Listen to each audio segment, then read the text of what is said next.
welcome everyone tonight. Just as a precaution, letting you know that I left my power cord at home. My computer was fully charged, so I'm hopeful that it's going to last the whole time. But Shayla's got the files in case this goes down, then at least we can share the screen, whatever. So I'm hoping that everything will be just fine though. So let's go ahead and start tonight. When did I pull up the prayers? Shoot, I may not have done that. Let me do that real quick. Only take a second.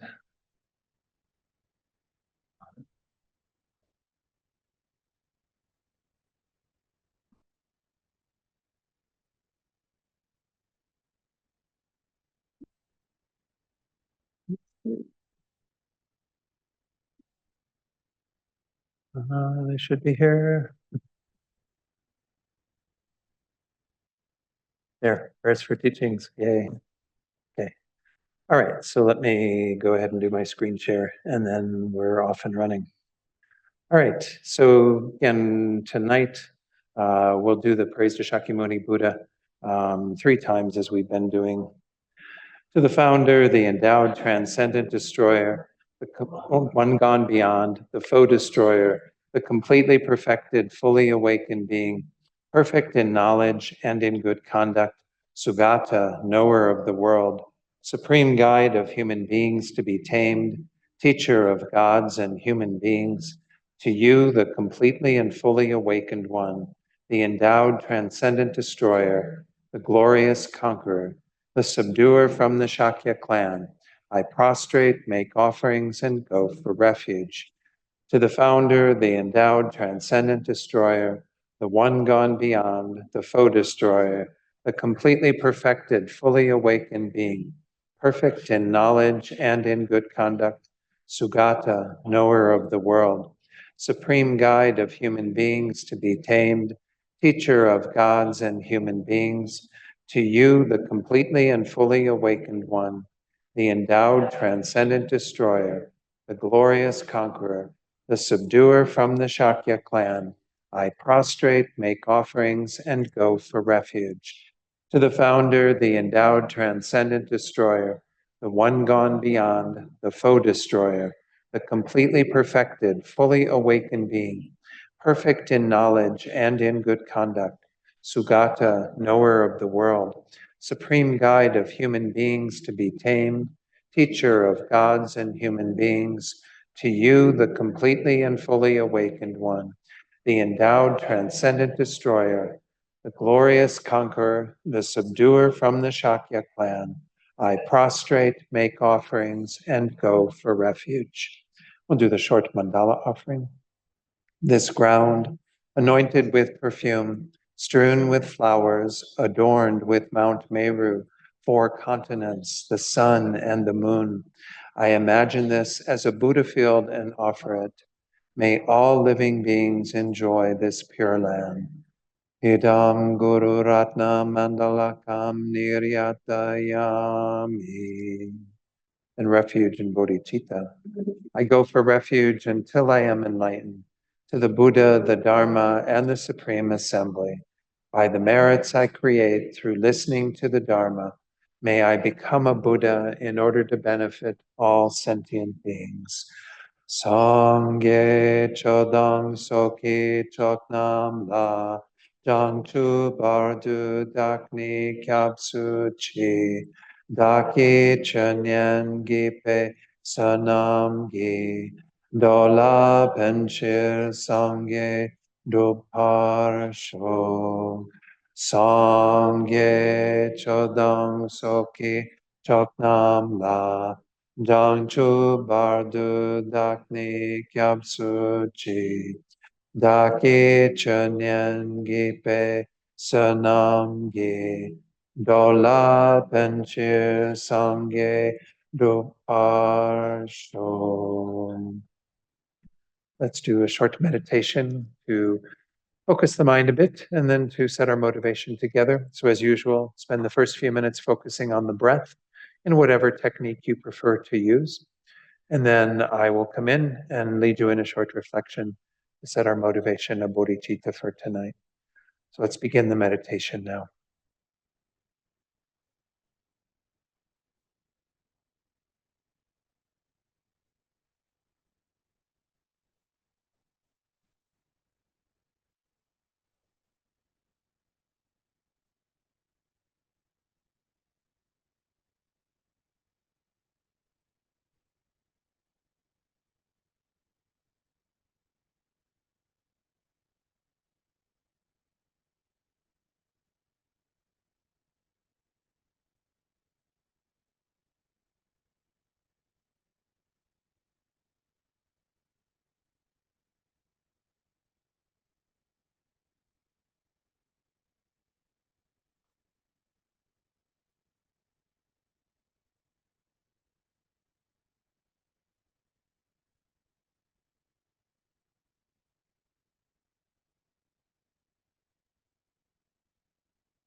And now to set our motivation, recall that last week we were working with the delusion that we call ignorance, confusion.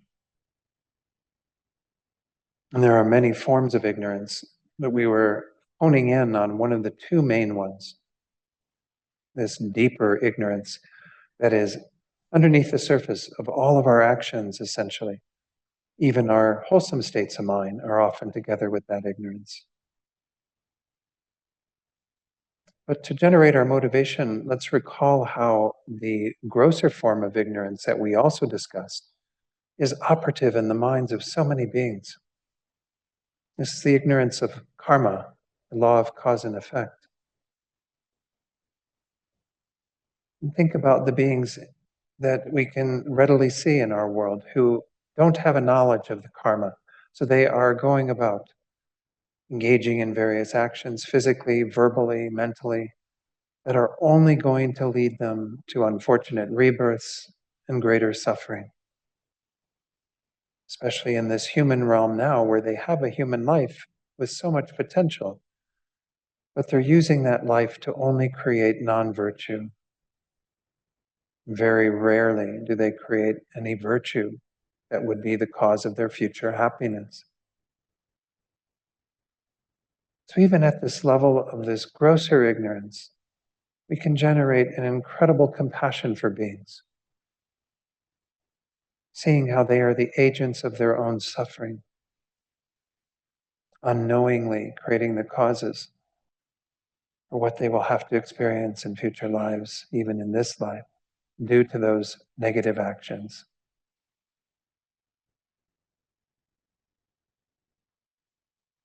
And then when we consider the fact that most beings as well are also dealing with that deeper ignorance and unawareness of the nature of reality, and moreover, the misknowing, thinking that things exist in this concrete, independent way. That is totally contrary to how things actually exist. All these beings firmly convinced of the reality of themselves, this person that they have adhered to lifetime after lifetime as being real, independent. And they grasp at all phenomena, especially those things that belong to them, with that sense of mine, these belong to me, reinforcing that strong sense of a self. And this ignorance pervades so much of their existence and keeps them not just from state of liberation, but also from achieving their greatest potential, keeps them in an unenlightened state. But both of these forms of ignorance can be overcome.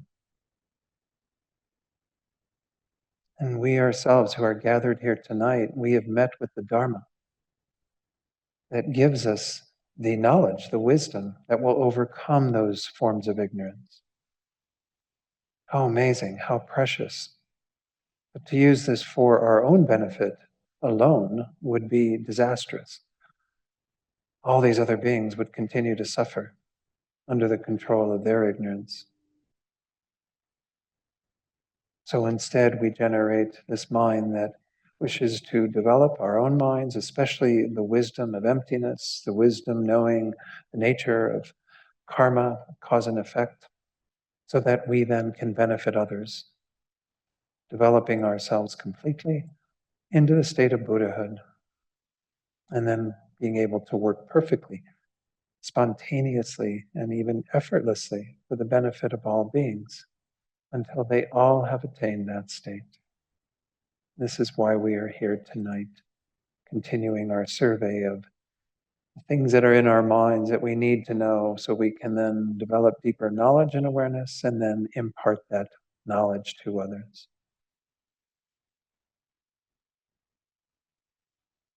And when you're ready, you can open your eyes fully, and we'll begin.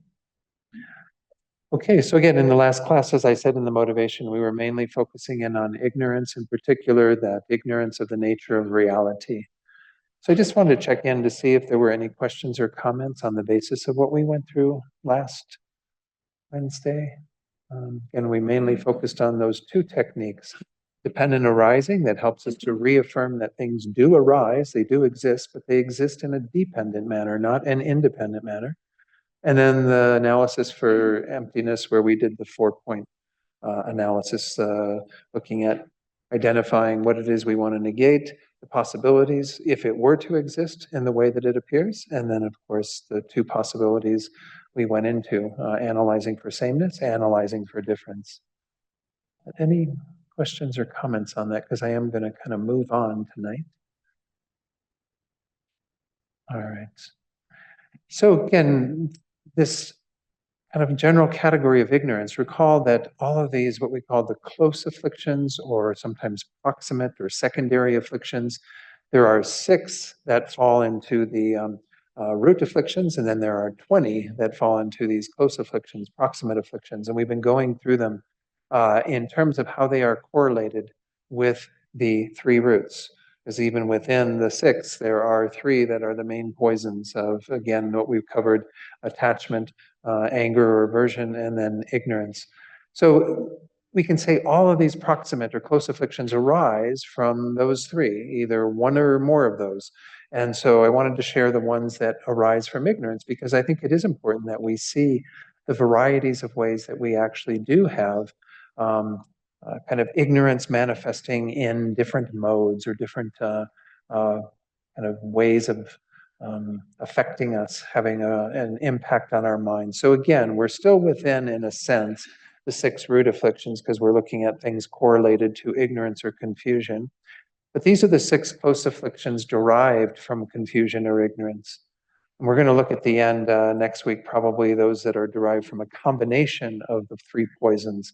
But these are mainly, and as we go through this, we'll try to see these, how they are a form of confusion or ignorance. The first one is what's called concealment. And let's go ahead and take a look at that. Let me just briefly introduce you to the other ones, though: lethargy or dullness, non-faith or faithlessness. This is where we'll look at its opposite, which is one of the virtuous mental factors, which is faith. And then laziness, which is overcome by the virtuous mental factor that we call enthusiasm, or sometimes joyful effort. And then forgetfulness and non-alertness or non-introspection. So a lot of these, I might mention that, they do manifest oftentimes in terms of our meditation. We're going to see some of these that are really more prominent when we are engaging in meditative practice, where we need to have a lot of these active, and they are simply not there due to our ignorance. And what's interesting about this is we can say once more, all of our afflictions are rooted in that deeper form of ignorance. But here we're mainly talking about coarser forms of ignorance, where we are having a lack of awareness around karma and around the path and around how we need to practice in order to achieve what it is that we would like to accomplish. So it's a kind of a grosser form of ignorance that's here, but nonetheless, an ignorance nonetheless. So what I'd like to do is start off by sharing from Geshe Rabtin's text what this is described as concealment, the first one, and then we'll take a look at our text and kind of go back and forth between these 2 through these 6 that we're looking at. Concealment is a mental factor that wishes to hide one's unwholesome qualities whenever another person with a benevolent intention, free from either an unwholesome aspiration, bewilderment, hatred, or fear. So this person is just innocently trying to talk to us about something that they see in us that is a fault. They talk about these negative qualities, and we want to conceal them. It has the direct function of causing the loss of one's wholesome regret, and the indirect function of not allowing the body and mind to remain at ease. So here we're mainly talking about something that causes us not to own up to our own faults and our own negative behavior. As most of you engage in purification practices, hopefully you do your daily purification and what have you. If we aren't even in the space of our own little practice, revealing our faults and regretting them, well, certainly when we're with others, we're not going to be prone to do that at all, because we don't want others to know how we are faulty, how we're not living up to ideals that are taught in this tradition or whatever. So concealment is, and we do it in very subtle ways sometimes, by simply not saying anything when things are going on, or by perhaps even more directly denying that we have things, which can become a behavior of lying, right? Where we are saying, no, no, no, I don't do that. I meditate every day. I do everything I need to do, whatever it might be, so, so again, concealment is something in a text that I'm actually teaching on Thursday nights now up in Taos by Lama Atisha called the Bodhisattva's Jewel Garland. There's a wonderful little verse that says we should admire the qualities, kind of reveal the qualities of others and never talk about their faults. But with regard to ourselves, we should do the opposite. We should happily reveal our faults and never talk about our good qualities. And those of you who've taken the Bodhisattva vows know that the very first of the 18 root downfalls is to avoid praising oneself and belittling others out of attachment. So this makes sense, right? That we, from our own side, we want to be very humble in regard to our own qualities, but happily reveal the faults that we have. Not that we have to go around announcing them to the world, putting out on Facebook every fault that we have or what have you, so everybody sees what it is that we, do or don't do. That's not the point. But when we are, especially someone's pointing out something to us, and then we are like, oh, no, no, no, that's not me. I didn't do that, right? It's not a very healthy mind, right? It keeps us in this pattern of denial and not really owning up to and looking at our own stuff, which is what we're supposed to be doing all the time, right? So this is how it's described. Oops, I didn't mean to do that. I meant to just hit that little arrow thing, but somehow it did. Okay, conceal. Oops, it did it again. Why is it doing that? Maybe I'm not down far enough. Oh, well, just seems like it's not doing what I want it to do. There, I'll just do it with the cursor thing. This is how concealment is described by Venerable Gyatso in the text that we've been referring to. It's the mental attitude that seeks to hide our present faults, deny our past faults, or keep our faults a secret. It increases the highlighted sections here. It increases the strength of negative karma and needs to be immediately opposed by confession, right? By our willingly revealing in the process of confession that, again, can be done in private, but nonetheless, we have to create that habit of being happily acknowledging the faults and the things that we've done that are not wholesome. The opposite of concealment is contrition, open recognition of our faults with no effort to hide or disguise them. So again, I don't think I need to say much about that, but we can see how that's rooted in a form of ignorance. Again, ignorance mainly of the law of cause and effect. Kind of seeing that we are going to have to face the consequences of these actions. We're not willing to admit them and reveal them. We conceal them, and therefore we end up creating even more negative karma with an unawareness of what we are doing to ourselves. So I would say that's the main way that it's kind of rooted in ignorance. I'm not going to spend a whole lot of time on these because I think they're fairly straightforward. But the second one, Venerable Gyatso describes it this way. Again, this is sometimes called mental dullness or dullness, just simply. Lethargy is a darkness of mind that makes the body heavy and inflexible, unwilling to do anything virtuous, especially to meditate. Oftentimes they talk about this as being one of the main faults of our meditation. It's somewhat akin to sleepiness, but it's not quite the same thing. When we sit down to meditate, sometimes we just have that, it's too late in the day and we keep nodding off and our head bopping back up every time we realize that we're half asleep. But the idea is with lethargy, it just becomes kind of a dullness of the mind. And it also is not this subtler state of mind that we call laxity, which isn't really evident often until we get into deeper states of meditation. It's not necessarily a non-virtuous state of mind like lethargy is, but it is something that can cause us to not have clarity and focus with regard to our meditation. So I won't talk much about that at the moment, but this lethargy can play a pretty detrimental role in terms of getting in the way of our practicing wholeheartedly, engaging in our meditation, as well as other things that we might do. Dullness or lethargy, Geshe Rabjin describes as a mental factor that, having caused the mind to lapse into darkness and thereby become insensitive, does not comprehend its object clearly as it is.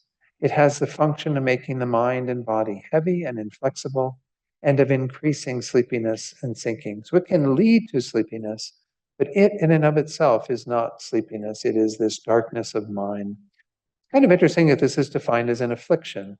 And everything once more is being put in the context of what are the factors that get in the way of us developing deeper awareness, wisdom, proceeding on the path? So this isn't maybe a heavy duty affliction, but it is one that, when it manifests in our meditative practice in particular, can be very detrimental. That last word in the screen there, sinking, that's referring to laxity. Again, it would be nice if we had one English equivalent for all of the Tibetan, but every translator translates some of these words with a different term. So we have laxity, sinking. Trying to think of another one. There's another one out there. Anyway, but that's the way it is.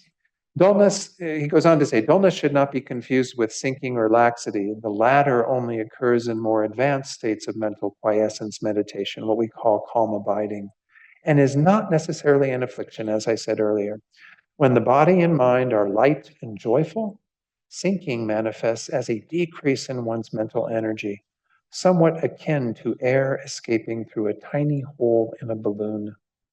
It's kind of like you just lose some energy. What we are trying to do in this calm abiding practice, and we're going to see this is going to come up as well with regard to some of the remaining mental factors in the proximate afflictions, as well as some of them that are in the virtuous mental factors that are trying to complement our meditation, is that the laxity can get in the way because we are trying to develop two main things in regard to our meditation. One is stability of mind, so that the mind isn't distracted, but the other is clarity of mind. So when we sit down to meditate, a lot of people, when they start meditating, you think it's just about kind of zoning out and just kind of spacing out and being in this very unclear state. That is the exact opposite of what we're trying to cultivate. We're trying to make the mind incredibly clear and vivid. Laxity comes into play because it keeps that tightness of mind from happening. It keeps it from being very intense and clear. And it can happen at a subtle level and it can happen at a coarser level. The coarser level, it's really kind of foggy around the object and so on, and doesn't allow us to stay present with it necessarily in a very clear way. But at a subtler level, it manifests in the form of kind of keeping us from having that intensity. We might still be on the object. We might be abiding there thinking that we're doing great in our meditation and remaining single-pointedly focused on that object. But there's a lack of intensity to the mind.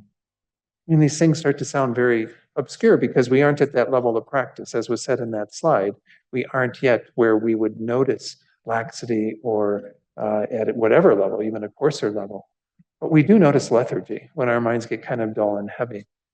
So let me see, there was something in sinking is the sinking of attention. Laxity is more refined. Yeah, I think that's a good way to put it, that we are, well, but again, the sinking and laxity in this case are kind of being held to be synonyms. We could say essentially the lethargy or mental dullness is when we don't have our attention or awareness on the object, and it's a much coarser state of mind, where again, it's going to potentially move in the direction of sleep. So again, but there's different ways, and once more, it's always hard to tell because people have different translation equivalents for some of these terms. So someone might see, again, one term is different than the other on the basis of one translator's terms, and yet in other translations they're made equivalent. So these things get to be very hard. But if we get some idea of what these are, again, this coarser form of dullness that just makes the mind very thick and heavy versus those things that appear when we get into deeper meditation, which are problematic, but again, are not necessarily afflictive or non-virtuous, all right? Let's go on to the third one, faithlessness or non-faith. This is a mental factor that, since it causes one to have no belief in or respect for that which is worthy of confidence, such as the law of actions and their results, is the complete opposite of faith. It has the function of acting as the basis for laziness and of causing the power of faith to decrease. So non-faith is where we have not yet deepened our conviction in the Buddhist teachings and so on to where we have that guiding virtuous mental factor of faith.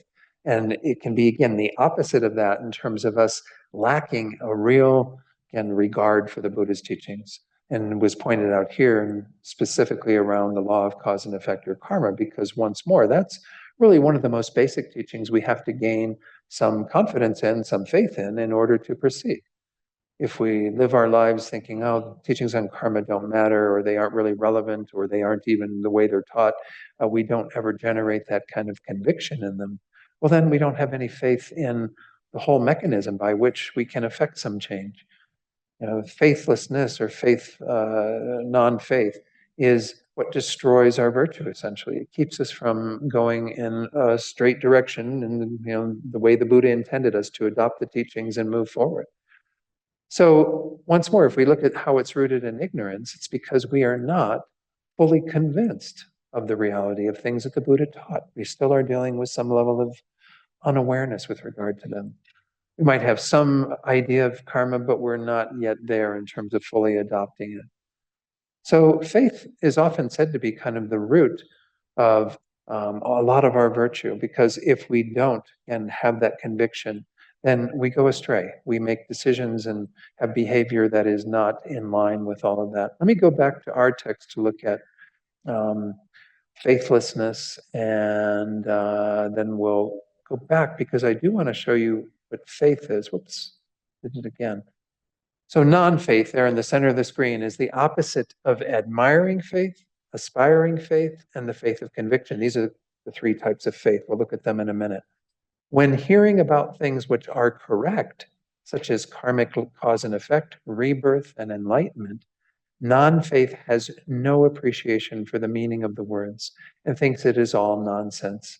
With no wish to listen anymore, it functions as a basis for laziness and is a complete obstacle to training the mind in wisdom and compassion. In Venerable Gyatso, I totally admire the way he's approaching it, but I think non-faith can appear in a variety of ways. It's not necessarily, I'm just going to shut the door to all the Buddha's teachings and just go doing whatever I want to do, never putting any more energy into anything. Sometimes it's a bit like kind of being only partially convinced, not fully there yet, where we might have some level of, for whatever reason, not wanting to fully engage. The Buddhist path, once more, is a very complicated one, as we're seeing even in this course. Many things to be aware of, many things to incorporate into our lives.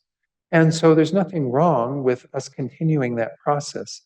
But obviously, non-faith is where we start having obstacles in regard to adopting the Buddhist teachings, integrating them into our lives, what have you.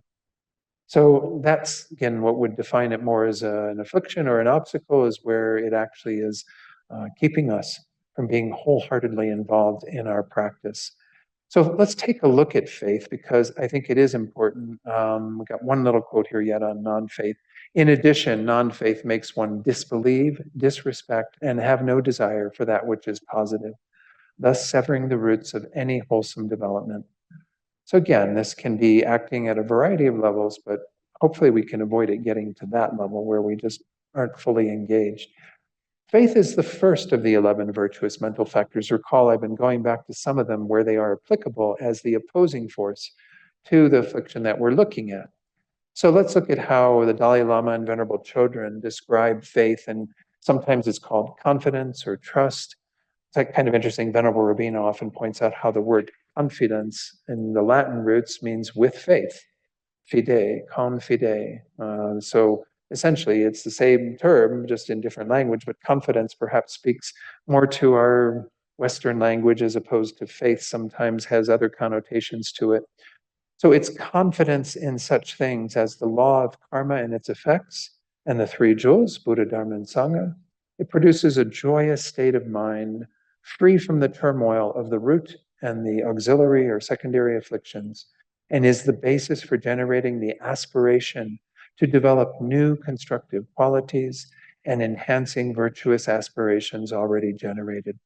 So again, as I was saying earlier, faith is kind of the root from which all of our progress on the path happens, causes us to aspire to become like the three jewels, to become a Buddha eventually, and so on. It's the root of all of that. As was mentioned in the text that we just looked at from Venerable Gyatso, it has three kinds. Inspired, or sometimes what's called admiring faith, which knows the qualities of the object that we are observing and rejoices in them. So if we talk about the three jewels, for example, it knows the qualities of Buddha, Dharma, and Sangha, and it has a clarity and admiration with regard to them. The second level is aspiring faith, which knows those same qualities but aspires to attain them. So there's kind of a movement towards away from just knowing about them and having them appear clear to us to actually desiring them, actually wanting to accomplish them. But the third one I always see as the highest level, though all three of these interact with each other. Convictional or believing faith knows the qualities of the object and thereby has confidence in it.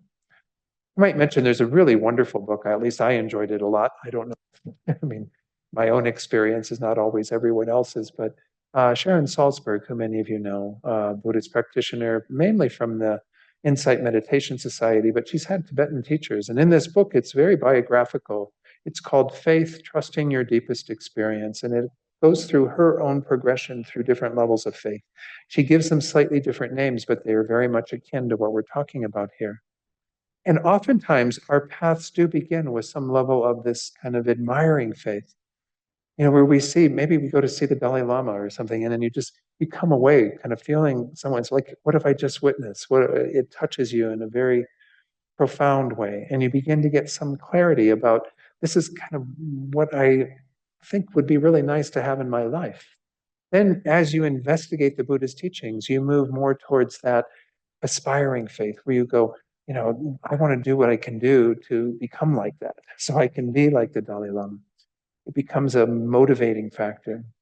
And then the third level is where you actually gain more conviction or confidence because you start seeing how the teachings actually work. And this is what the Buddha told us to do with his teachings, right? The Buddha said, don't take my teachings to be this wonderful thing because I gave them. Take them to be a wonderful thing once you've investigated them and seen how they, once you've seen how they work with you, how they make a difference in your life and so on. Then you can have that conviction and faith in them. So this third level is kind of our own experience. It's testing the teachings ourselves, which again is so integral to Buddhism. If we just acquire the teachings and we can recite them and talk to other people about them, but we've never tried to apply them to our lives, then I don't think our faith can amount to much. It's not going to be really instrumental in changing us. They often compare this to like if you got really powerful medicine from a doctor based on some ailment that you had, and you just kept it in your medicine cabinet saying, oh, look, I've got this amazing medicine that could cure this illness. And you're like, oh, does it work? Well, I don't know. I haven't taken it yet. That would be really silly, right? So once more, what we want to do as well is make sure that we can integrate those teachings, see the truth of them for ourselves, see what they're really all about. And then we might be even better at helping others to see that medicine and to appreciate that medicine. If we haven't tried it on ourselves, if we haven't really done the deeper work, well, then it's pretty hollow to try to tell other people to do that. It becomes a bit hypocritical, right? So once more, I think this is where we can see these different levels of faith playing a role in terms of our own spiritual development. Once more, it's not that linear where you go to the first one and then the second one and then the third one and then you're there for the rest of your time.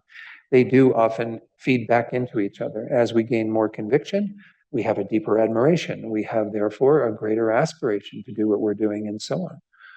So, let me go on to laziness. I was going to maybe go also to Venerable Gyatso's comments on faith, but you all can read that. I don't know that I need to. It's nothing that radically different from what we've looked at.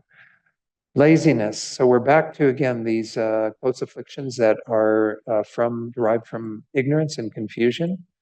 Laziness is an interesting one because in English, I think we only have one idea of laziness. It's like what comes to mind is like people just being a couch potato and not doing anything, right? We've done that, but that's only one aspect of laziness. As it says here, it's a mental factor that, having firmly grasped an object offering temporary happiness, either does not want to do anything wholesome, or, although wanting to, is faint-hearted. It has the function of causing the power of enthusiasm to decrease. The more that we invest in laziness, the less effort we put into our practice. Laziness is of three types. This is from Jeffrey Hopkins. Remember, I mentioned this is the book that actually Venerable Rabina went through a similar course like this back in 1996 when I first started studying with her at Sitchenling in San Francisco. Laziness is of three types. One is the indolence through attachment to sleep and so forth. Where we just, again, we'd rather be a couch potato, we'd rather put on Netflix, we'd rather do whatever, and rather than going in and sitting on our cushion. Number two, adhering to non-virtuous activities of desire and so forth. You take it off screen here. I actually sometimes call this the laziness of busyness. Because when we say desirous activities, we often, once more, are talking about activities that we choose to engage in. And then we often don't have time for our practice because, oh, I'm so busy, right? What were you busy doing? You were doing a lot of things that are just your mundane worldly attachments. Now, it is important that we do take care of ourselves. And if you spend some of your day exercising, you spend some of your day, cooking food and whatever, we have to do those things to maintain these physical bodies. But we really have to watch this idea of having attachment to those things and those activities kind of becoming more important than our Dharma practice. And then, of course, the other things that we fill our day with. Oh, I have to spend time with my friends, and oh, I have to stop here and have whatever. I mean, all the various things that will distract our attention. I got to go to my book club, or I got to go to this, or I got to go to that. Well, do you really have to do all these things? Again, we have to balance this for ourselves, but recognize that ideally we should be doing our best to make good use of this life and to engage in our practice with that full enthusiasm and joyful effort. So again, this is overcome by perseverance, enthusiasm, but this second one is a tricky one because oftentimes we have that. We get at the end of our day and we say, oh, I was just too busy today. I just can't sit and meditate. Well, what were you doing? How many of these activities were really kind of non-virtuous, just our attachment to doing this and doing that, filling up our whole time? The third one is an interesting one. They actually say this is the worst of the three types of laziness, a sense of inadequacy, thinking, I cannot do this. That plays a role sometimes in many people's practice where I remember Venerable Robina said there was somebody who raised their hand and said, this meditation thing, I tried it once, it doesn't work.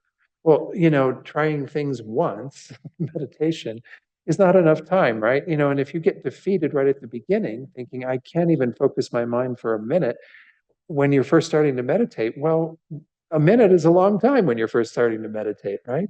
So don't get discouraged and don't have that mind that is self-defeating, where we look at ourselves and go, no, I can't possibly do that. That's not something that I can accomplish. And there's a wonderful verse, I don't have it in front of me, from Master Shantideva, where he essentially says that, we need to get over that mind that thinks I can't do it, that somehow we can't become enlightened. All the beings who are Buddhas now were just like us, with probably similar minds of self-defeatism, looking at ourselves, feeling that we weren't adequate, that we weren't able to do this. And they got over it, and they got on the path, and they actually achieved what they needed to achieve. So when we have those thoughts, that's actually a form of laziness. And I like to use that thinking to help overcome that, because otherwise we think that those are completely valid thoughts, right? Oh, well, and maybe in some things in our world, it does make sense. At my age, I'm not about to attempt, trying to get into the Olympics next time or something. It's just not going to happen, right? I don't have the body of an Olympic athlete, or can't really make my body into one of an Olympic athlete. It's just not going to happen, right? Some things in our world, we may be honest with ourselves in that self-deprecation, putting ourselves down, thinking, I can't do that. With Buddhism, we're talking about things that we all can do.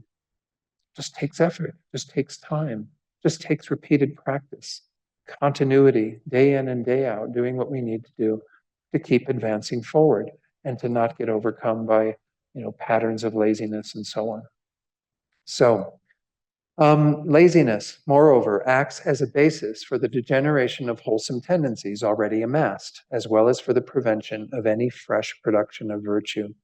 This negative mental factor is what is overcome, again, by enthusiasm. Enthusiasm just so happens to be one of our virtuous mental factors, number 7. So let's take a little look at that, and then I will go maybe to Venerable Gyatso's text just to take a look at a bit of this. Joyous effort or enthusiasm counteracts laziness and joyfully engages in constructive actions. It acts to generate constructive qualities that have not been generated, and to bring those that have been generated to completion. So they, kind of refer to this as this very powerful positive force. It's like gas in the tank that just keeps everything moving forward. We need to have this level of enthusiasm or perseverance in order to accomplish what we can accomplish. Once more, if we feel like we get too caught up in that self-defeatism, well, the antidote really is to just put more energy into our practice. Now, it does mean that we do have to tend to ourselves. I'm not going to go into all four of these. If you go back to the Lam Rim text, you can frequently find four sort of favorable conditions or powers that really help us to cultivate and maintain our joyful enthusiasm for our practice. But one of them, actually, the fourth one, is what's called relinquishing, which does mean that there are times when we have, really put a lot of energy into doing a lot of virtue, and we need to stop and tend to ourselves to kind of recharge so we can do the work again. We don't recharge just in a permanent way where we just become a total couch potato then, but we take care of ourselves in terms of what we feel we need to replenish the energy so we can then go forward. Having relinquished the task, we pick it up again. That's the whole point of that fourth kind of favorable condition. Maybe I'll mention the third one as well, because it's not in enthusiasm necessarily, but it was there in joyous effort. That third one is joy. They say in the traditional text that we should have the joy for our practice that a child has in their play. If you've ever watched little kids playing with stuff, I mean, my brother was amazing. He would be able to play by himself downstairs. He loved to throw a tennis ball against the wall and pretend it was a whole baseball game, and he would be announcing everything that's going on. I mean, he just had a grand old time, doing that. And little kids are like that, right? They really take a great joy in just play, having fun, the sandbox or wherever they are, right? Well, do we do that with our practice? Are we that joyous when we go, oh, I gotta go meditate, Is it that type of thing? Or are we like, I get to meditate. How wonderful. Check ourselves up. This is important to have that. That's what's going to sustain us through all of this, is this joyous mind. So again, just one thing I wanted to point out, but I won't go into great detail on that. All the Lam Rim texts have a whole section dedicated. This is the fourth of the 6 perfections. That'll be in the Bodhisattva section of the Lam Rim, the great scope, the teachings for the person of great capacity. Okay, yeah, sorry, that was the end of that. Whoops, didn't want to go quite there. Let's go back to just take a brief look at our text so that you can stay a bit grounded in this. We'll look at laziness. So again, laziness is where the mind is preoccupied with engaging in current pleasurable activities and takes no interest in the idea of doing virtue to attain future happiness. By preventing virtuous activities such as listening, thinking, and meditating, these are the 3 main ways that we engage in the Buddhist teachings. Listening to teachings about them, that can also include reading, listening online, listening in person, whatever. We have to bring that information in. That's already the first level of wisdom. Thinking means reflecting on, contemplating the teachings. So it's not just dry words that we bring in, we actually start to investigate them, analyze them. And then third, meditating on them, which, as it's traditionally set out, refers to deeper meditation than what perhaps most of us have. But nonetheless, whatever meditation we put into investigating the teachings and focusing on them is worthwhile. It increases our wisdom. So instead of doing that, by preventing those virtuous activities, it distances oneself from the results of those activities, which is liberation and enlightenment. I mean, that's the crime behind laziness. You might think, oh, what's wrong with being lazy here and there and just having a bit of indolence and what have you? Well, it's foregoing your own liberation, but moreover, foregoing your enlightenment, which of course is also foregoing the enlightenment of others, because the longer it takes you to get enlightened, the more beings are going to have to suffer until you can be there to help them. So again, we don't want to lay a heavy guilt trip on ourselves with this. We really want to understand the rationale for why it's important to have that mind that is overcoming our laziness, that is engaging in enthusiastic practice. So let's go back here. I do want to go to where he describes the virtuous mental factor of enthusiasm. Let me see, though, if there is more on laziness. I don't think there is, no. So that's 121. Let's try going back to about something like 95. Yeah, that'll get us close to where enthusiasm is because it is number 7. There's number 6. Let's go a little forward. Here we go, enthusiasm. All right.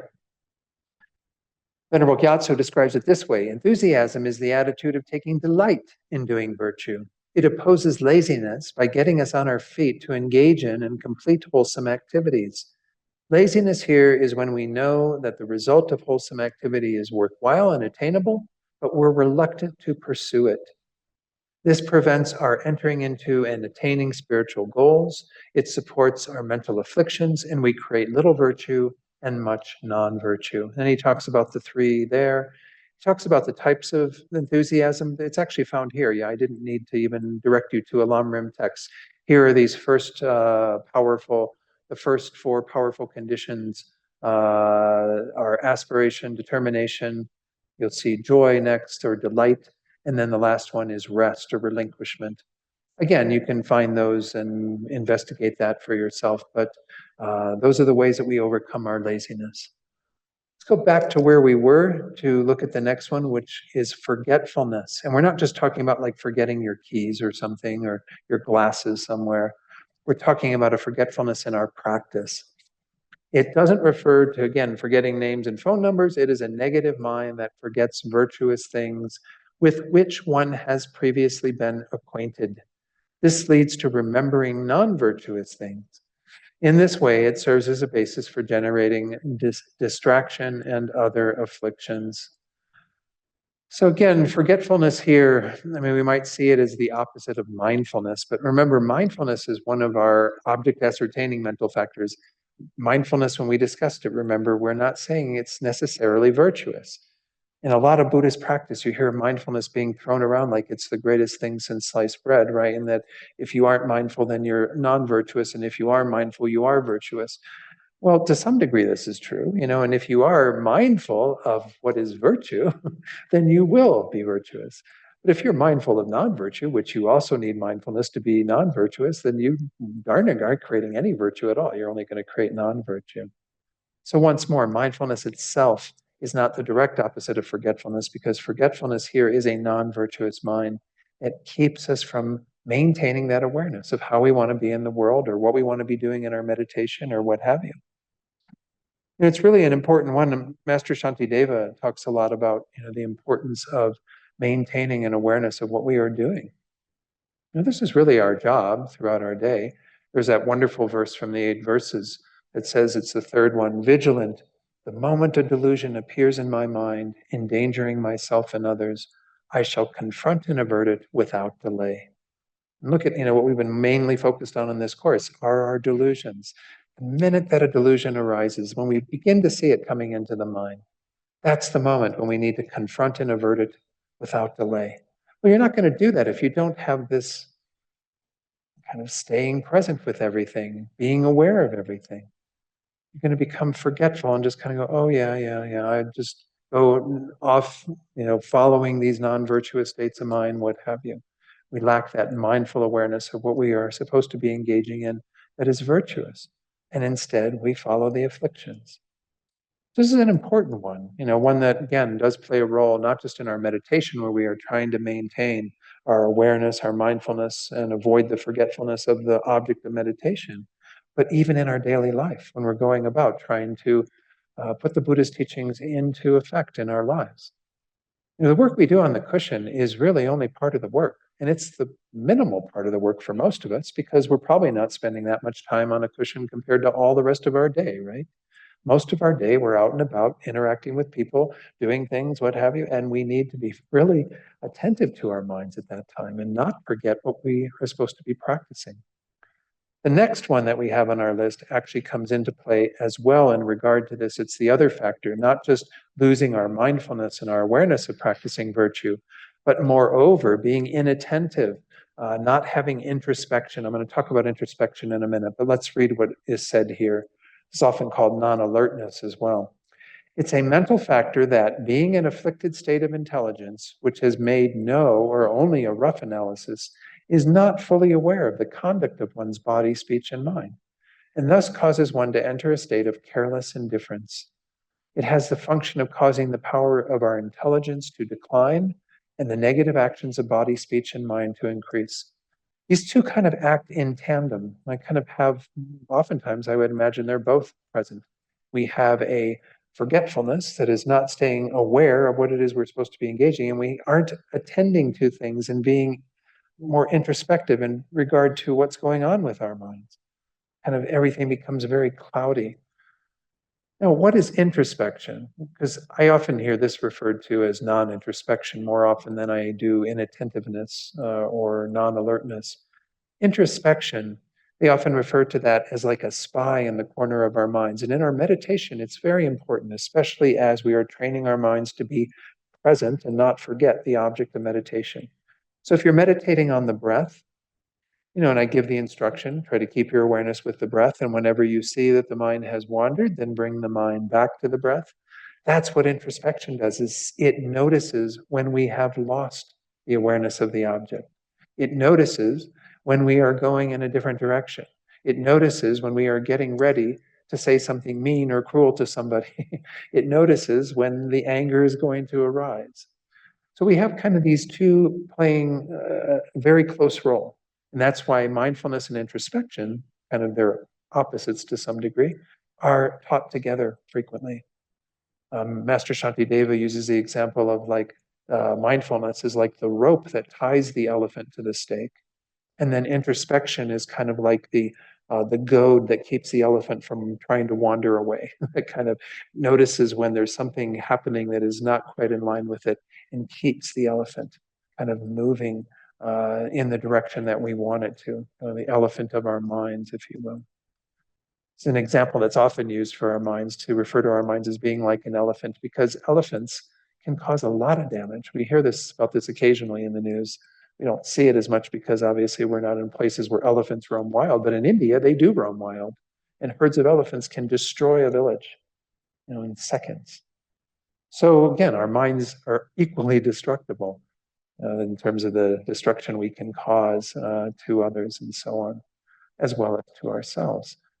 So these two are really important. They have a virtuous tone because they are keeping our mind in virtue, not forgetting the virtue we want to practice. And when we wander away from that virtue, kind of wander astray, then guiding the mind back. And introspection isn't the thing that guides the mind back. It's the thing that makes us aware that we're not on track anymore, that we aren't together with what it is that we need to be mindful of. Very important in our meditation, but as I said, very important in our daily practice as well. So let's go to our text and see what is said there in regard to non-alertness. It's a type of deluded knowledge, the opposite of discriminating alertness, the knowledge which sees things correctly, not knowing proper modes of behavior and considering improper actions to be suitable.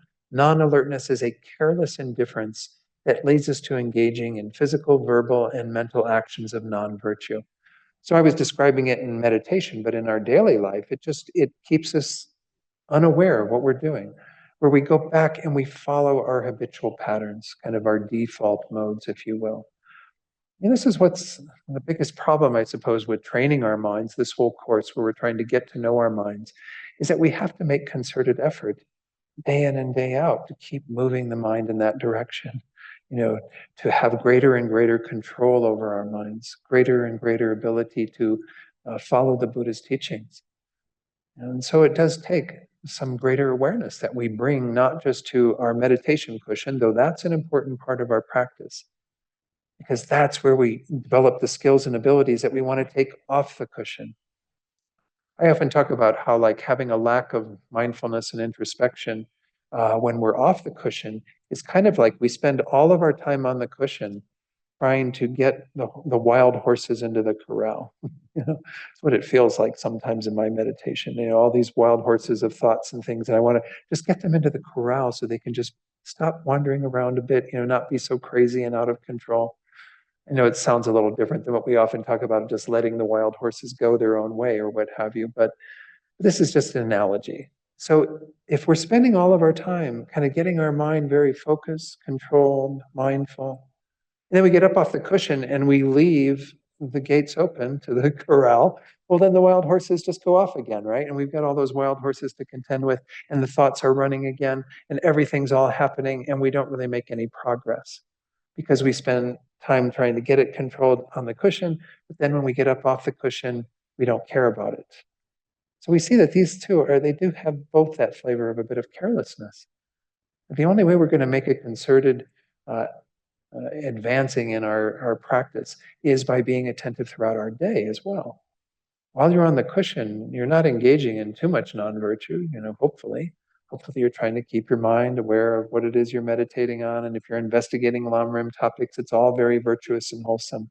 But as soon as you get up and start dealing with your daily life, it's not that you have different rules then, you just have different activity that's going on. The same rules should apply.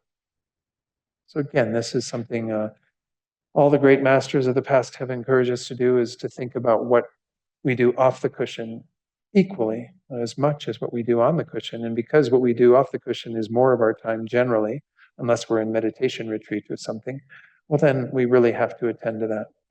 All right, let's go back to this, and then I'll see if there are any questions on these that are kind of close to ignorance. This is one of the phrases or verses from. Didn't put the verse number on here. I'm sorry. This is from chapter 5. I'm pretty sure it might be verse 1. I think of chapter 5. I'll correct it before I put these slides out on the Google Drive. Those who wish to keep the trainings must, with perfect self-possession, guard their minds. Without this guard upon the mind, the trainings cannot be preserved. Very similar to what I was just talking about, right? I think that chapter in that translation is called Guarding Alertness. And that's what is kind of guarding us to a large degree is our introspection, but the mindfulness is also helping us to maintain that awareness. So we have to guard our minds. And that's the whole goal. That's right. Yeah. In terms of the antidotes to these, I mean, some of them do have their specific antidotes. Like for non-faith, then we need to cultivate the mind of faith that recalls the amazing qualities that we admire, our aspiration to move in that direction, our conviction in the Buddha's teachings. All these things can feed into overcoming our non-faith.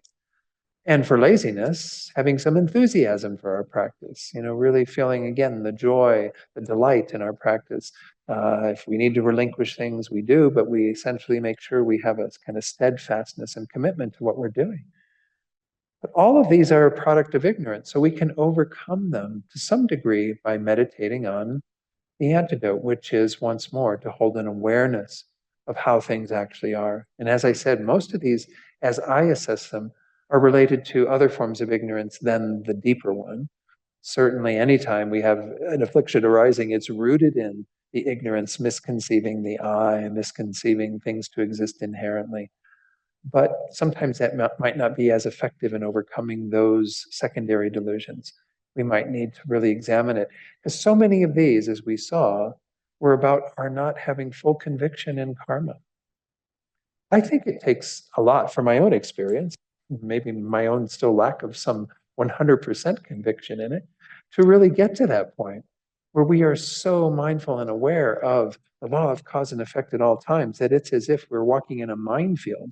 And we know there are minds there, and we are doing everything to make sure every single step is as meticulous and careful as possible so we don't set off a mine. And most of us don't have that level of awareness with regard to our daily lives. And maybe it's not as much of a minefield as an actual minefield, but it is a minefield, what we go through in most of our days. You never know what you're going to run into. Suddenly somebody at the store is accosting you or saying something, or you go there to pick something up and they don't have it ready, and there's all kinds of excuses and you get frustrated and whatever. I mean, this happens to us, not maybe every day, but occasionally enough that it is like a minefield. So are we attending to our minds so that maybe it's a mind field?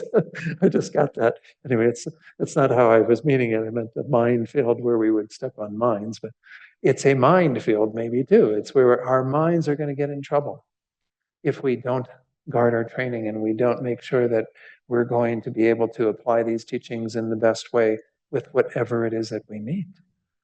And that comes, again, with practice and with training. Recall that phrase. I think I mentioned it here, and I need to keep remembering to look up who said this. Someone found it for me recently, and then I promptly forgot it.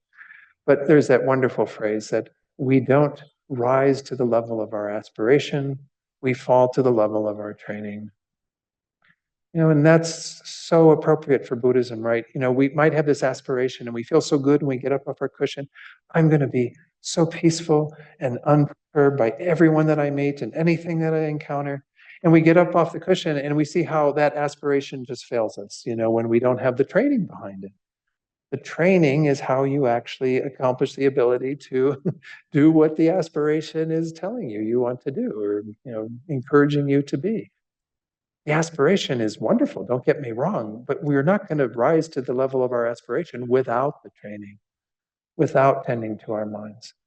So in terms of the slide I have at the end that I'll share, and the practice advice of maintaining mindfulness around these six, is when we do see them arise, you might investigate, well, what's the deeper ignorance that's going on there? Not the really deep one, but the one that is driving the show, that is manifesting in the form of me being more forgetful, of me being, not having my alertness, my introspection, or whatever. What are the things that are playing that are not causing me to be fully convinced in that moment, so that I'm like somebody walking in a minefield and being that careful? I'm trying to remember the one example that they use of like somebody who's doing something that could be like really, really dangerous. Even like, the idea of walking on a very narrow cliff where any misstep that you take could result in you plummeting into the abyss. And so I don't want to make it seem like we become neurotic in our practice then either, where we're just like, oh my God, how will I possibly protect my mind in the face of everything that I'm going to meet?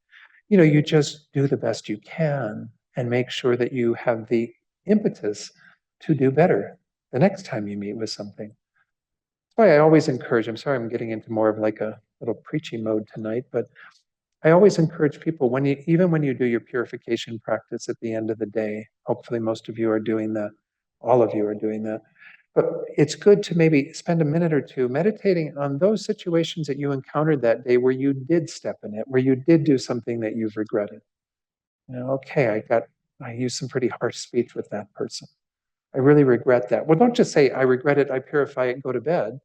Think about that situation and think about what are the thoughts that will inform that, so that the next time I run into that, I'll be able to be a little better. I'll train my mind so that I can actually have greater perseverance, patience, whatever, so that I'm not going to get perturbed at that moment and use harsh speech again. Now, that's the only way we make progress, is if we actually look at what we've done and try to move in an opposite direction. Anyway, that's advice I usually give to folks who come to me and are wondering how to work with overcoming these more habitual things that are problematic for us, right? If we're used to acting in particular ways, particularly with certain people in our lives. Sometimes that happens in relationships, close relationships, where if you get into a pattern with them where you're actually being quite unkind to each other, but it's become unnoticeable because that's how you do it all the time. What's it like to try to break free of that? We've been more ingrained in those ways of responding and reacting to others in our lives. So you'll see with that one, that's what I'm encouraging you to do, as well as, again, use the more direct antidotes to faith. To non-faith, use faith, and to laziness, use enthusiasm, that virtuous mental factor. I'm not going to spend much time on afflicted doubt, but because it's one of the 6 root afflictions, I feel like I have to put it out there because, we all have some level of doubts. And remember back in the beginning, I want to just, refresh our memories a little bit. Remember when I even used the example of Santa Claus, right? To show how our minds go from a wrong view, which is where we all start, not seeing things correctly, all the way to an eventual direct perception of things as they actually are. Now, of course, when we deal with the topic of emptiness, it's a quite profound pathway of moving from wrong view all the way to that very deep penetrative insight. But what we find is when we begin to be introduced to things that are contrary to the wrong view, we have a process of dealing with doubt. First, there's the doubt that might be still holding fastly to the wrong view, but beginning to entertain the idea that perhaps it's something else. Perhaps it doesn't exist the way I think it does. And particularly with these teachings on emptiness, it's a very difficult experience of moving away from what it is that we're convinced of every single day of our lives. Doubt has three levels to it, though. That's the first one where we tend to cling to what is wrong and have a harder time moving towards what is correct. Then we get to a place where it's equal. Maybe this doesn't happen in like very like absolute stages, but you can have equal doubt where you go, well, maybe things do exist the way I think they do, but maybe they also don't exist the way I think they do. You kind of get into that evenness around it. You have to get to the third one to move forward, which is a doubt that believes that what was wrong, what you started with, is not correct, and you're tending towards what you have been introduced to as correct, because you've begun to relieve that doubt to some degree. So this word doubt is a healthy part of our process, right? Because if we don't go through these three stages of doubt, begin to move gradually in steps away from what is the wrong view that we started with, we never get to the right view. And that, in that context, it's not really referring to this afflicted doubt at all. Afflicted doubt is in the category of the first one, where we are leaning towards what is wrong and having just the beginning of a suspicion that things are different. But we're holding on to that and we're not letting it move forward. We're not kind of continuing the process. That's where doubt becomes a problem. They often call it like a two-pointed mind, where you don't have a clarity one way or the other. It makes it sound like equal doubt, but we are tending to, because it's afflicted, it's tending to what is wrong. So let me share the slide on this with that understanding of what we're talking about with this afflicted doubt that is one of our root delusions. So deluded or afflicted doubt is indecisive wavering that tends toward an incorrect conclusion about important points such as karma and its results, the four truths, and the three jewels. So it is on that side of tending towards what is incorrect and not allowing us to move forward. It's indecisive. It's not giving us a clear path to move in this direction of generating wisdom. Afflictive indecision, Geshe-Rabten says in his description, is a wavering, indecisive mental factor tending towards an incorrect conclusion about such important points as, again, karma, Four Noble Truths, Triple Gem, same things that were mentioned by His Holiness and Venerable Children in the previous slide. In order for a state of indecision or doubt to be counted as a root affliction, it must be one that obstructs the development of what is wholesome and induces a disturbed frame of mind. So this is something where, we're introduced to teachings, but we are holding so firmly, so tightly to our incorrect way of looking at things that it becomes kind of a block on our path. It doesn't allow us to move forward in a wholesome direction. It becomes an obstacle at that point, right? So this is why it's pointed out. Now, again, why is it one of these 6 root ones? Well, because if this is manifesting for you on your Buddhist path, you're not going to be able to proceed in generating any good qualities on the basis of, because you're not going to be moving in that trajectory. Just to go back to that I explained earlier in this course, you start again with the wrong view. Doubt goes through its 3 stages. Then you develop what's called a correct belief or assumption, which means that you've let go of the doubt and you are on the right side now, but it's still a belief or an assumption. You still have not yet really proven it to yourself. The next one is where you have done that. That's what's called an inferential cognition, where through the force of our reasoning, we have come to the correct conclusion. And it's not just a belief or an assumption, it's something that they use this word incontrovertible, meaning you cannot be convinced that it's otherwise. And then you get eventually, with many topics, to this direct insight, this yogic direct perception, especially with emptiness, where then we see in its bareness, emptiness appearing to our minds with no conceptual framework at all, in a very profound experience, they say, where it's, irrevocable and you are changed when you come out of that meditative experience. So again, if you're stuck here at number 2 with this doubt that is not able to even begin to move away from the incorrect view, all these qualities are not going to be developing. It's going to keep you from engaging, especially, well, let's look at doubt about karma. As was mentioned, that's one of the topics that we can often have doubt about.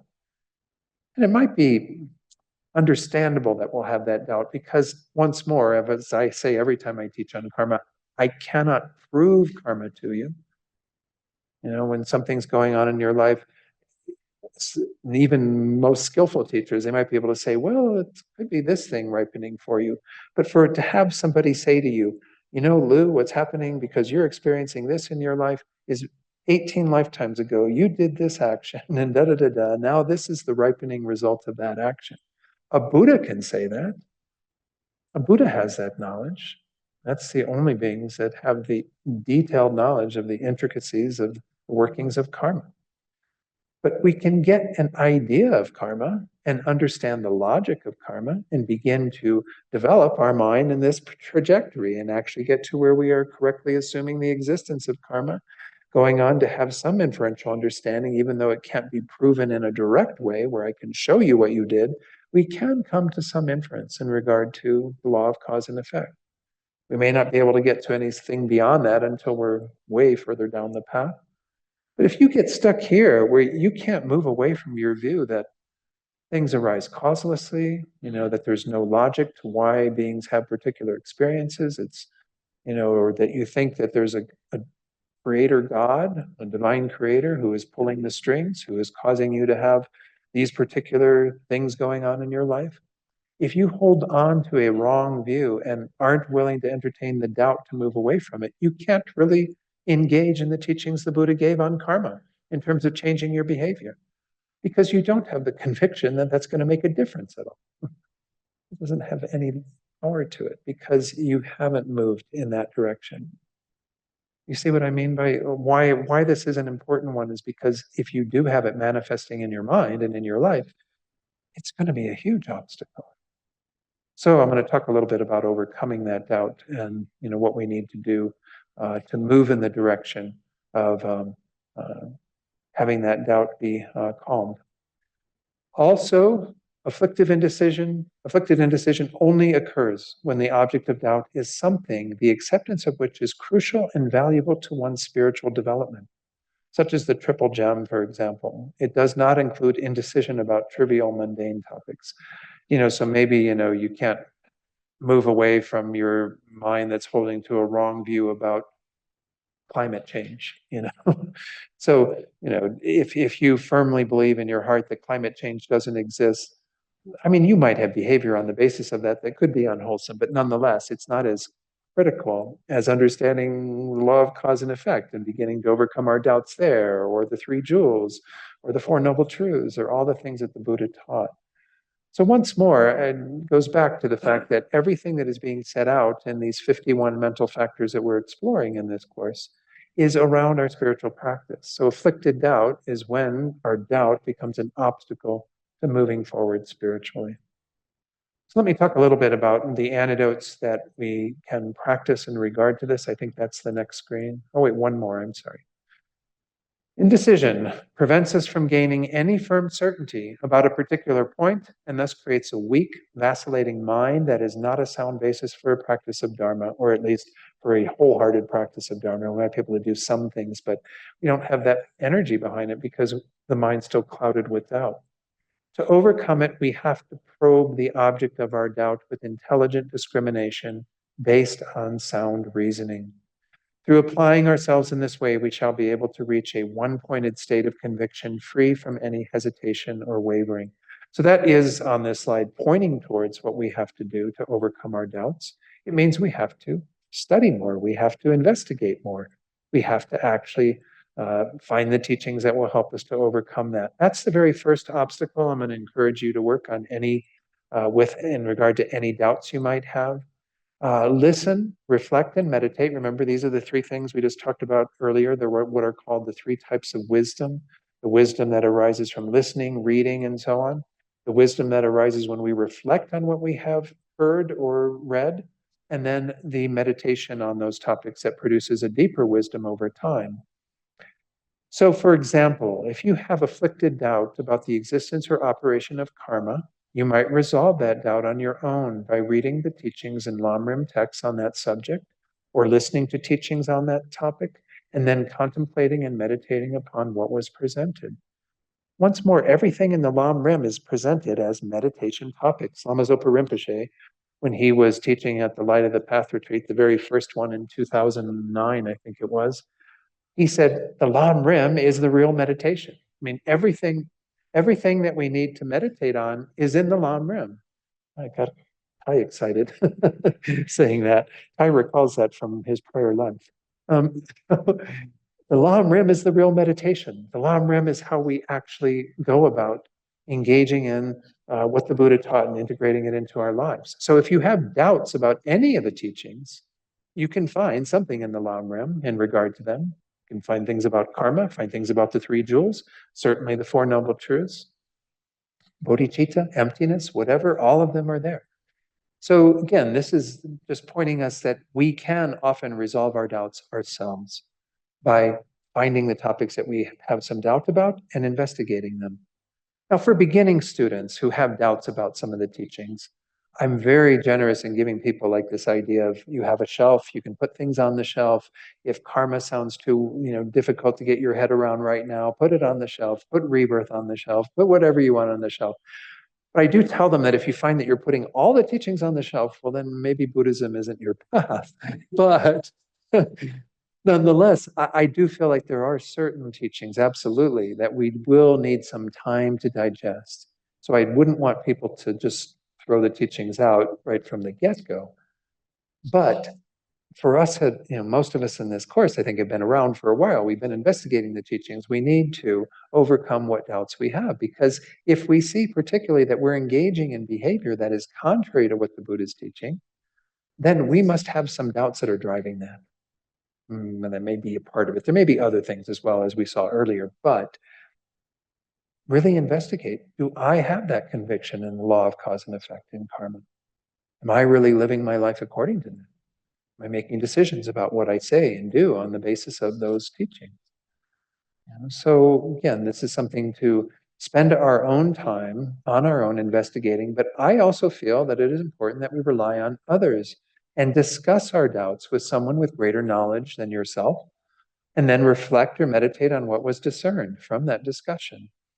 So if there is someone, such as a senior student or teacher, again, someone who you trust and know that they have greater knowledge than you and have studied the topics more and maybe struggled with their own doubt and overcome it over time, and that's someone who you can consult and with whom you can share your doubts and discuss that area of decision with them, and then contemplate and meditate on what you learned in that interaction. So I think it's natural that we would have one way that we would gain some understanding perhaps on our own, but maybe that isn't enough. Maybe we still are struggling with our doubts and we need to meet with someone who will help us to resolve them. I'm going to leave afflicted views for next time. I know I'm running out of time. We only have 2 more classes, but my goal is to maybe go through that last one in a very cursory way, because afflicted views, there are a number of them, and I don't want to go too deeply into any one of them. We already have touched on one of them, which was the view of the transitory collection. We talked about that last week and the week before.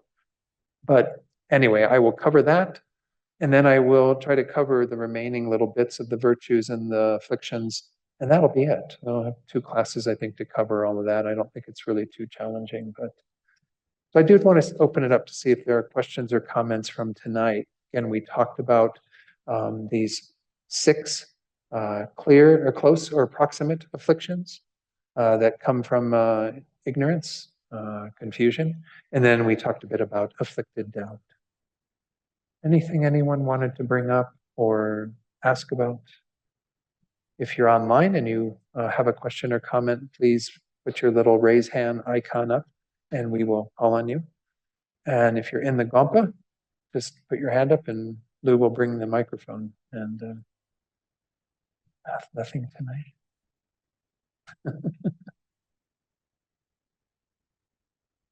Anyone have anything they want to share? I can go on and share a little bit more, but I think it's a little dangerous to open up the can of worms of afflicted views. Can I suggest a book for Lam Rim? Is a question from Shayla. Hmm, you know, as much as we use Liberation in the Palm of Your Hand for discovering Buddhism, I find it a very difficult book for Westerners. And it makes some sense that it's difficult for Westerners because it was taught by Bangka Rinpoche, a great Lama, to an audience of monks in 1922 in Tibet. So it's not a Western teaching in many ways. I mean, very traditional. Um, Nonetheless, very informational. Don't get me wrong. I'm not like putting down Bangka Rinpoche in the least. It's a good book to read when you've got a good handle on the Lam Rim, perhaps to investigate some things further. I hate to say it, but I really do like Lama Tsongkhapa's great treatise. I mean, as much as it's huge, it's the translation of the text itself is 3 volumes. There is a commentary by Geshe Sopa that is 5 volumes. So you might look at it, and every one of them is like 600 to 800 pages, and you might go, oh my gosh, I'm going to spend the rest of my life studying the Lam Rim. That's no problem. That's what we're supposed to be doing. You know, if you want something more concise, though, I have maybe what I'll do is I will put my Lam Rim resources thing that I put together some time ago, and I just revised it recently. I will put that out there in the materials folder, maybe the handouts. I think there's handouts. I'll just put that there. Or may I got one for reading list, don't I? Did I put one for reading list for this? I think I did. I'll put it in the reading list. Okay, so scratch all that.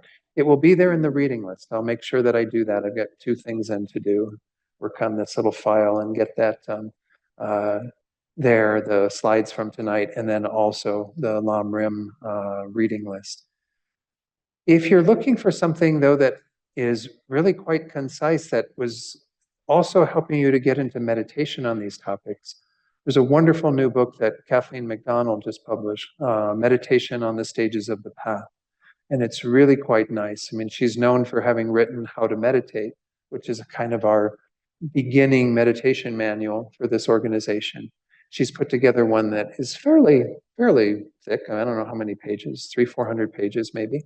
And it has meditations and investigations into all the topics. So it's a bit of a teaching combined with meditation instruction. And it's really wonderful. I haven't spent enough time with it to know all of it, but what I've looked at in it, I think is really quite nice. She did a really good job. If you're looking for something that's quite short, I have a number of resources there that are like His Holiness commenting on the Lam Rim. He's done Becoming Enlightened, which is a commentary on the Lam Rim in general, using Atisha's text kind of. And then he's done another one on refined old teachings of His Holiness, the 3rd Dalai Lama, that Geshe Sherab taught on when he was here last and will continue teaching on when he arrives at the end of May, beginning of June. And then there's another one he did on Path to Bliss, which is a shorter Lam Rim text as well. So there are a number of texts out there, and it's hard for me to say in a real general way, this is the best one to go to, because it kind of depends upon your level of development. But I really do like Tsongkhapa's Lam Rim Chenmo, just because it's so complete. If you want to go to the most complete version of the Lam Rim that ever existed in our time, that is it. That is the one that really sums it all up. So I hate to, say it, but you're going to have to deal with a lot of reading if you do that. You don't have to absolutely read Geshe Sopa's commentary, but I have to say, from my own experience, when I went on a Lam Rim retreat, and this was before all of those were published, I had Tsongkhapa's text for the good part of the Lam Rim, but I only had like 1 or 2 volumes of Geshe Sopa's. But it was like having a Geshe on retreat with you. I would, in my breaks between meditations, I would go and sit and read this, and it was like getting a mini teaching from Geshe Sopa on that topic. It was really useful. It was very precious. And then I would sit and meditate on that, and so I find using the volumes of Geshe Sopa really useful. So once more, that'll be pretty clear when you get that. Know that there's this other huge set of stuff that I've been quoting from that's part of the library of wisdom and compassion that is 10 volumes, that includes a volume on Tantra that was just published. That's really huge. I mean, that's, encompassing even things beyond the Lam Rim, because it brings in other Buddhist traditions as well. Yeah, I love it, and I think it's a wonderful set of texts, but it's not as straightforwardly taught in the Lam Rim structure as some of the other texts are. They're all there, but it's just not always in that kind of order. Is that enough of a commentary on Lam Rim text? My battery, let's see where my battery's at. I mentioned earlier. I've got 54% remaining. Wow, I didn't think I'd be that high when I got here at the end of this class. If you have any further questions or comments, can chime in right now. We've got another minute or two. Otherwise, we'll do our dedications.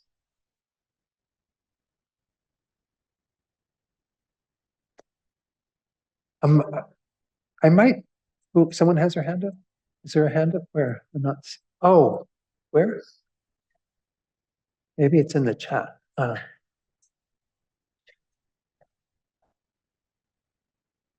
Is there something? I'm not seeing anything, Shayla. A red blob. I'm looking on chat. Okay. One thing I might mention on the topic of Lam Rim before we conclude then, since it doesn't seem like there are Lam Rim for beginners. Lam Rim for beginners, I think the ones I mentioned that are the volumes by His Holiness, Becoming Enlightened is really quite easy. And it's kind of nice because Jeffrey Hopkins edited it with His Holiness. And at the end of each section are a few meditation points. It's really quite nice. So I would say Becoming Enlightened by His Holiness is a good beginning text that goes through the Lam Rim in a structured way.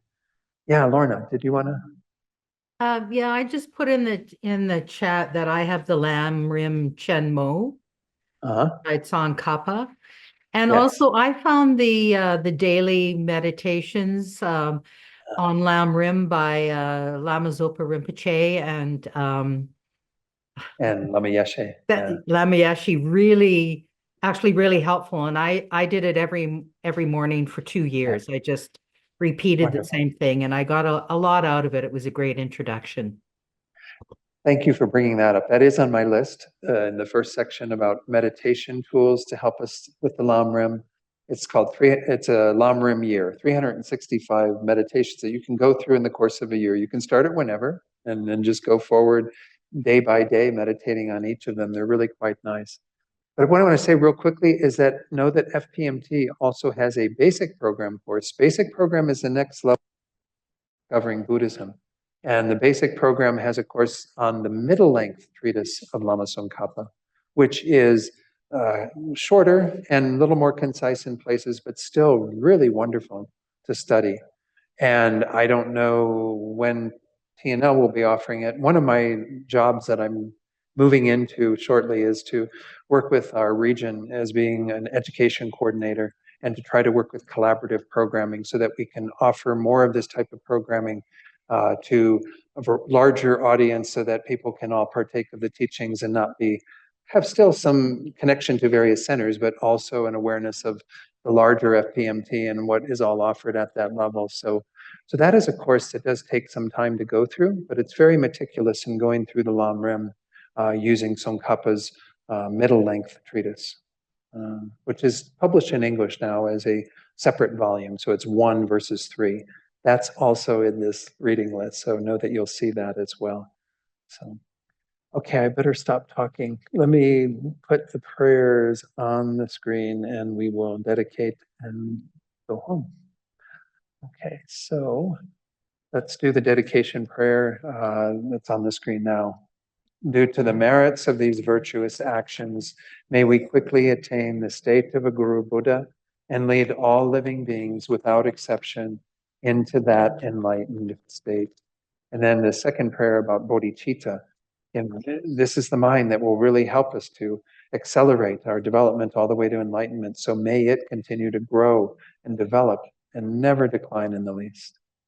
May the supreme jewel bodhicitta that has not arisen arise and grow, and may that which has arisen not diminish, but increase more and more.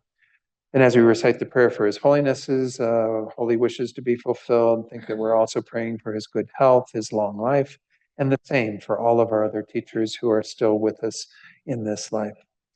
The wish-granting, wish-fulfilling jewel, source of every single benefit and happiness in this world, to the incomparably kind Tenzin Gyatso, I beseech, may all your holy wishes be spontaneously fulfilled. And then we'll quickly do the prayer for Lama Zopa's return. Peerless teacher and assembly of the children of the victorious ones, Shravakas and Pratyeka Buddhas, victorious Losang, father and sons, along with the lineage masters, all the objects of refuge of infinite lands, please bestow the virtue and goodness of accomplishing this prayer here and now. Holding and spreading the Muni's precious and complete teachings through explanation and practice, you wore the armor of patience that is never discouraged. Incomparable Venerable Guru, to you I make request. While striving single-pointedly for the sake of the victorious one's teachings, the sole gateway through which all benefit and happiness emerge, and for mother living beings, you suddenly departed to peace. What a great loss. Nevertheless, through the undeceiving truth of the blessings of the ocean of the three jewels and the great waves of bodhicitta of the children of the victorious ones, may the smile of a reincarnation swiftly beam in glory for fortunate disciples. And lastly, as usual, we dedicate for any beings that we're holding in our hearts right now. And every one of us knows beings who are going through difficult times right now, experiencing illness perhaps, or obstacles to their well-being, or who are dying, or even those who have died recently. We're going to send this positive energy out to those beings that we're quite intentionally, connected to, and have this, opening of our hearts to them. Not that we want it to stop there, but we want to at least wish for those beings to have the causes that will be free them from their suffering and bring them to happiness. And may this be so through what we have done here tonight. And may all beings have these same results through all of our efforts, especially our time together here this evening. Okay, thank you all. Again, 2 more classes in this course.